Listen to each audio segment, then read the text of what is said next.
അസ്സലാമു അലൈക്കും വറഹ്മത്തുള്ളാഹി വബറകാതുഹു. നമുക്ക് ഏറ്റവും വലിയ ആവശ്യം എന്താണ്? സമാധാനം.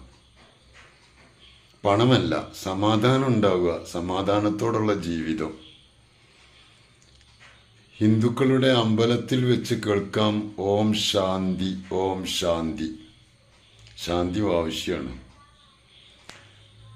ക്രിസ്ത്യാനികൾ കാണുമ്പോൾ പറയും അത്യുന്നതങ്ങളിൽ ദൈവത്തിന് സ്തുതി, ഭൂമിയിൽ സന്മനസ്സുള്ളവർക്ക് സമാധാനം. മുസ്ലിങ്ങൾ നിസ്കാരം കഴിഞ്ഞാൽ പറയും അല്ലാഹുമ്മ അന്തസ്സലാം വമിങ്കസ്സലാം വഇലൈക യർജിഉസ്സലാം. എല്ലാവരും ഈ ലോകത്ത് ആഗ്രഹിക്കുന്നത് സമാധാനമാണ്.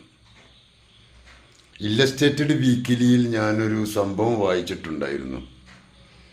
എല്ലാ സുഖങ്ങളും അനുഭവിച്ചിട്ടും സമാധാനം കിട്ടാത്തവൻ സ്വന്തം ജോലിക്കാരൻ്റെ കയ്യിൽ റിവോൾവർ കൊടുത്തിട്ട് ഷൂട്ട് മീ, എന്നെ നീ ഷൂട്ട് ചെയ്യുക, അതാണ് എനിക്ക് സമാധാനം എന്ന് പറഞ്ഞിട്ടുണ്ടായിരുന്നു. നമ്മുടെ കൂട്ടത്തിലുള്ള ഒരുപാട് ആളുകൾ, പ്രവാസികൾ, സാമ്പത്തിക പ്രശ്നങ്ങൾ, ഒരുപാട് പ്രശ്നങ്ങളായി സമാധാനം നഷ്ടപ്പെട്ട് രോഗങ്ങൾ വരികയാണ്.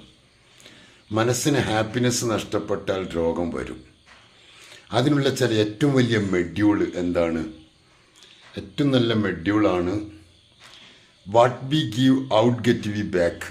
നാം എല്ലാവർക്കും നല്ലത് കൊടുക്കുക. നല്ലത് കൊടുത്താൽ നമുക്ക് നല്ലത് തിരിച്ചു കിട്ടും. ചീത്ത കൊടുത്താൽ ചീത്ത തിരിച്ചു കിട്ടും. കഴിവിൻ്റെ പരമാവധി എല്ലാവർക്കും നല്ലത് കൊടുക്കാൻ ശ്രമിക്കുക. നല്ലത് ഏറ്റവും പ്രധാനപ്പെട്ടതാണ്. നിന്റെ സഹോദരൻ്റെ മുഖത്ത് നോക്കി ഒന്ന് പുഞ്ചിരിക്കുന്നത് സദഖയാണെന്ന് പഠിപ്പിച്ച റസൂലുള്ളാഹി സ്വല്ലല്ലാഹു അലൈഹി വസല്ലം തങ്ങൾ. നമ്മൾ പുഞ്ചിരിച്ചുകൊണ്ട് ജീവിക്കണം. മുഖം കറുപ്പിച്ചും ഭീകരമായുള്ള മുഖവുമായി ജീവിക്കരുത്. അത് മനസ്സിന് കിട്ടുന്ന വല്ലാത്തൊരു വൈബുണ്ട്. സഹോദരൻ്റെ മുഖത്ത് നോക്കി ചിരിക്കുമ്പോൾ അവൻ തിരിച്ചു നൽകുന്ന ആ ചിരിയിൽ വല്ലാത്തൊരു വൈബ്രേഷനുണ്ട്. നമ്മൾ നമ്മളെക്കുറിച്ച് ഇങ്ങനെ ചിന്തിക്കണം. നമ്മൾ സെൽഫ് ലവ് വളരെ കുറവാണ്. അള്ളാഹുവും റസൂലും ഒക്കെ കഴിഞ്ഞാൽ പിന്നെ നമ്മളെ സെൽഫ് സ്നേഹിക്കണം, സ്വന്തം സ്നേഹിക്കുക. മറ്റൊരാളെ നമ്മൾ വെറുക്കുകയോ അസൂയപ്പെടുകയോ ഒക്കെ ചെയ്യുമ്പോൾ അതുവഴി നമ്മളാണ് കേടാവുന്നത്. നമ്മൾ വെറുത്തവന് വേണ്ടി അവന് വേണ്ടി നമ്മൾ വിഷം കഴിക്കുകയാണ്. ഒക്കെ നല്ല സൂക്ഷിക്കേണ്ട കാര്യമാണ്. അള്ളാഹു തആല നല്ലതൊക്കെ ചെയ്യാനും നല്ലത് പ്രവർത്തിക്കാനും തൗഫീക്ക് നൽകട്ടെ.